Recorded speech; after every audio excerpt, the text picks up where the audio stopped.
I grew up playing all the classic golf courses designed by Donald Ross, by Toomey Flynn, by Tillinghast, by George Thomas, by Hugh Wilson, by Crum. You know, if you want to design cathedrals, you know, go to Rome. If you want to design classically designed golf courses, which is what I've grown up with, which is what I really appreciate, it's best to grow up in the Philadelphia, New York, Boston marketplace.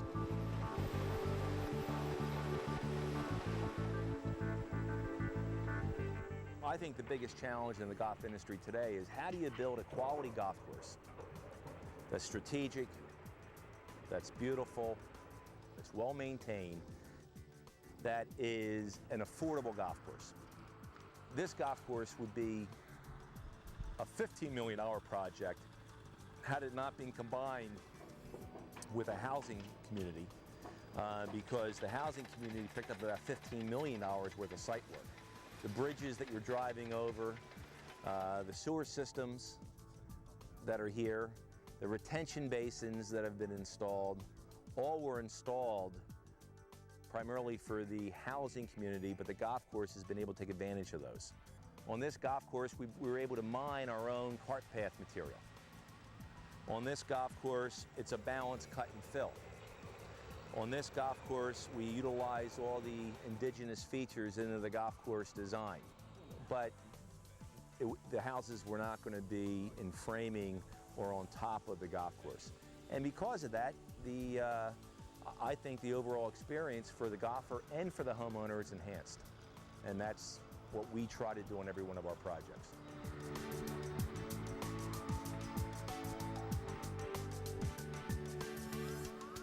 My favorite holes, quite frankly, are short par fours.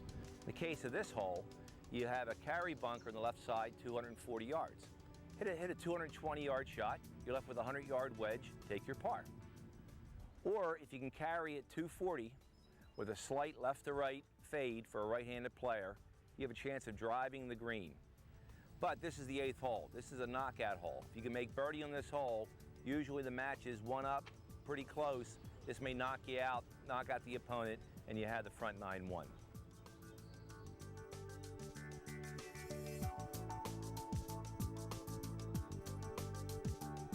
You know, what you really want to have in golf are, you know, a different beat, a different rhythm to the golf course. I like to see the first and second hole start out relatively soft. And on this golf course, 1 and 2 are friendly opening holes. 3 through 5 are now a real test of golf. Give you a breather on 6, 7, 8. And I'll tell you, there's not a better stretch of holes, Amen's Corner, 9, 10, and 11 here at Ravensclaw, bar any golf course in the Philadelphia marketplace. 3 classic, strategic, strong holes. A little bit of break on in the middle of the course there on 13, 14. Great finish with 17 and 18. And that balance is no different than starting out relatively mild, kind of bringing the piece up, bringing it back down, another little pop, another little softness, and then crescendo at the end is really what we're looking for in a great concert piece and also on a great golf course.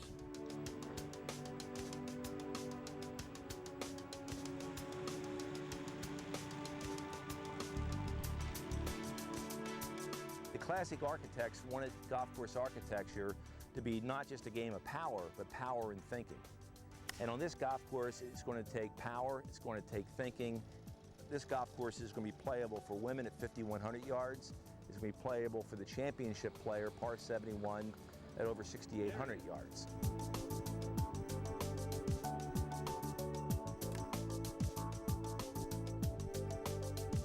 It's the one game that all generations can play together, and that's why what was the genesis of what this golf course was about.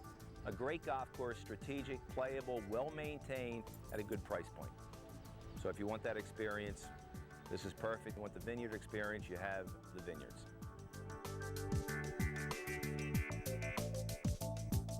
Variety to me really makes a successful golf course. We wanted to have a golf course that you can remember most of the holes. And how we achieved that here was we had one landform that we turned the 11th hole into. We teed off number 12 and it turned 13. And we created 4 ponds on the course, which environmentally we recapture all the water when it rains, so you have some water holes. we put a large waste area in that affects 3 holes.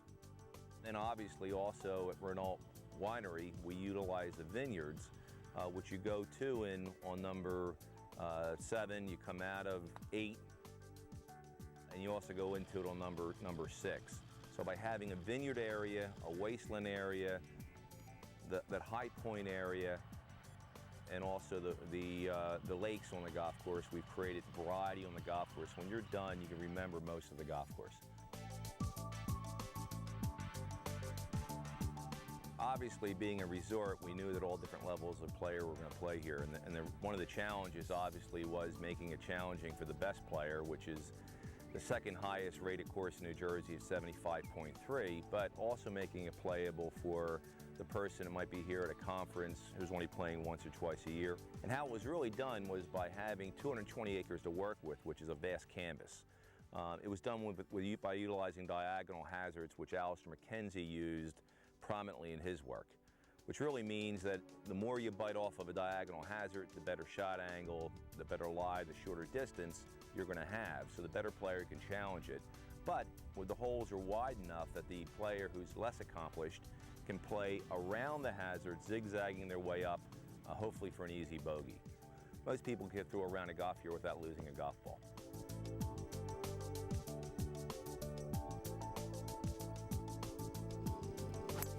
We're particularly proud of our green complexes. What you have here on this golf course is a variety of greens. You have valley greens, you have bowl greens, you have tier greens, you have back to front, front to backs.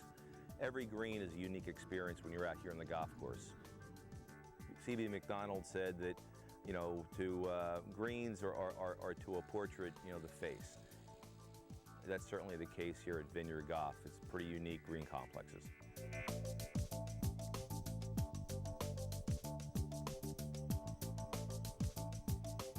And visually, I think one of the most exciting and also strategic holes, number 8, where left-hand side full carry into a relatively narrow, meaning 90 to 100 feet wide, landing area fairway with a bump and run into a green.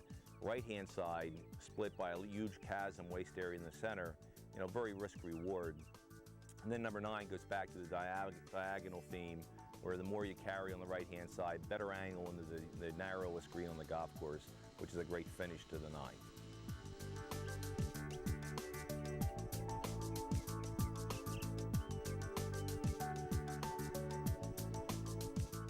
I think it's open, obviously, like a links course. It's certainly bump and run in like a links course. It has a lot of the Donald Ross fall-offs a la Roy Dornick, but I think it really has that kind of vineyard feel that you'll find at some of the very exclusive vineyard golf resorts if you go out to California.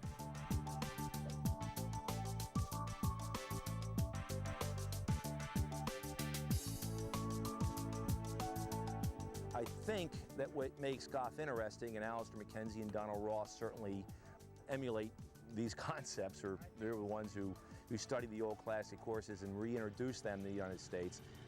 As long as there's interest in something that you have to deal with every shot, you come back.